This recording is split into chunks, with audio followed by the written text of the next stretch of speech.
Dyatlov pass রহস্য। ভাবুন তো, চারদিকে শুধু বরফ আর পাহাড়, রাতের অন্ধকারে হাড় কাঁপানো ঠান্ডা, তাপমাত্রা -30°C। আপনি আর আপনার 8 জন বন্ধু একটি তাঁবুর ভেতরে ঘুমাচ্ছেন। হঠাৎ মাঝরাতে এমন কিছু ঘটে যার জন্য আপনাকে নিজের তাঁবু ভেতর থেকে ছিঁড়ে খালি পায়ে বাইরে দৌড়ে বেরিয়ে যেতে হয়। জুতো নেই, কোট নেই, খাবার নেই, টর্চ নেই, আর কয়েক ঘন্টার মধ্যেই আপনি আর আপনার সব বন্ধু মারা যান। আজ আমরা এমনই এক বাস্তব ঘটনার কথা বলবো, যা 65 বছরের বেশি সময় ধরে পুরো বিশ্বকে বিভ্রান্ত করে রেখেছে।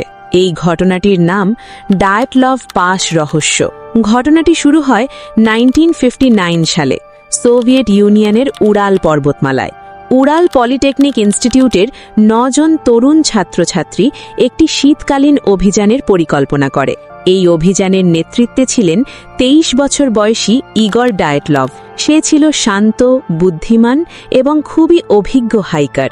তার দলে ছিল আরও 8 জন: Zina Kolmogorova, Lyudmila Dubinina, Yuri Doroshenko, Yuri Krivonischenko, Rustem Slobodin, Alexander Kolevatov, Nikolai Thibeaux Brignolle এবং সেমিয়ন জোলোতারিয়ভ।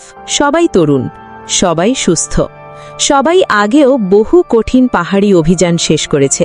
তাদের লক্ষ্য ছিল অর্তরত্যান নামের একটি দুর্গম পাহাড়ে পৌঁছনো। এই রুটটি ছিল সোভিয়েত স্কেলে ক্যাটাগরি 3, মানে সবচেয়ে বিপজ্জনক স্তর। 23 জানুয়ারি 1959 সালে তারা যাত্রা শুরু করে। শুরুর দিনগুলো ছিল একদম স্বাভাবিক। তারা হাসছিল, গান গাইছিল, ডায়েরিতে লিখছিল, ছবি তুলছিল। সবাই খুব খুশি ছিল। 28 জানুয়ারি দলের একজন সদস্য ইউরি ইউদিন হঠাৎ অসুস্থ হয়ে পড়ে।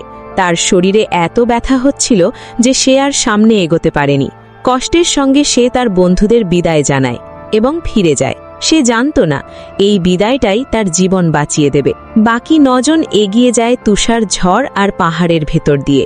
31 জানুয়ারি তারা একটি জঙ্গলের ধারে ক্যাম্প করে। ইগর ডায়াটলভ তার ডায়েরিতে লেখে, সবকিছু ঠিকঠাক চলছে, আমরা ভালো আছি। তারা একটি নোট রেখে যায় যেখানে লেখা ছিল, আমরা 12 ফেব্রুয়ারির মধ্যে ফিরে আসব। তারপর তাদের আর কোনো খবর পাওয়া যায়নি। 12 ফেব্রুয়ারি চলে যায়, 13 ফেব্রুয়ারি চলে যায়, 14, 15, 16, কিন্তু কেউ ফেরে না।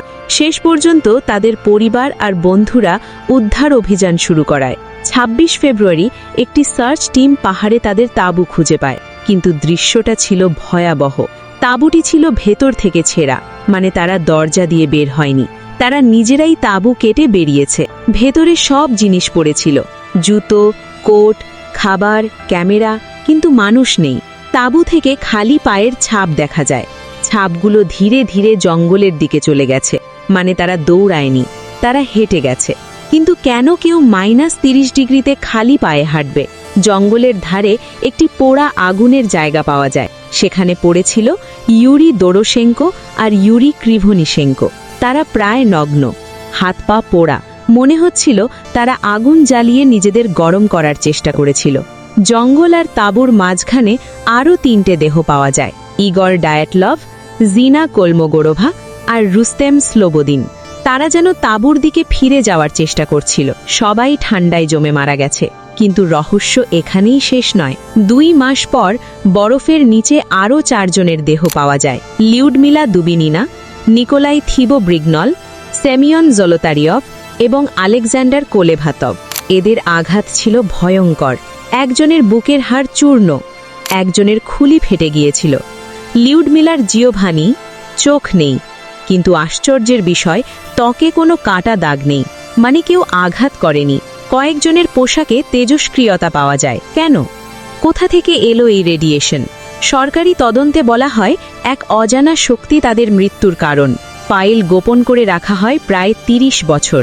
এরপর আসে নানা তত্ত্ব: তুষার ধস তত্ত্ব, সামরিক পরীক্ষা তত্ত্ব, ইনফ্রাসাউন্ড তত্ত্ব, ইউএফও তত্ত্ব, ইয়েতি তত্ত্ব। কিন্তু কোনোটাই সব প্রশ্নের উত্তর দেয় না। 2020 সালে রাশিয়া আবার তদন্ত করে। তারা বলে ছোট আকারের তুষার ধসীপারণ, কিন্তু প্রশ্ন থেকেই যায়, তারা কেন তাঁবু কেটে বেরিয়ে এলো?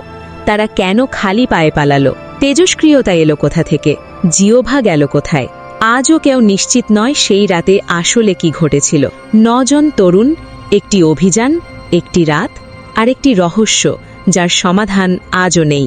আপনি কি মনে করেন আসলে কি ঘটেছিল সেই রাতে? কমেন্টে লিখুন আপনার মতামত।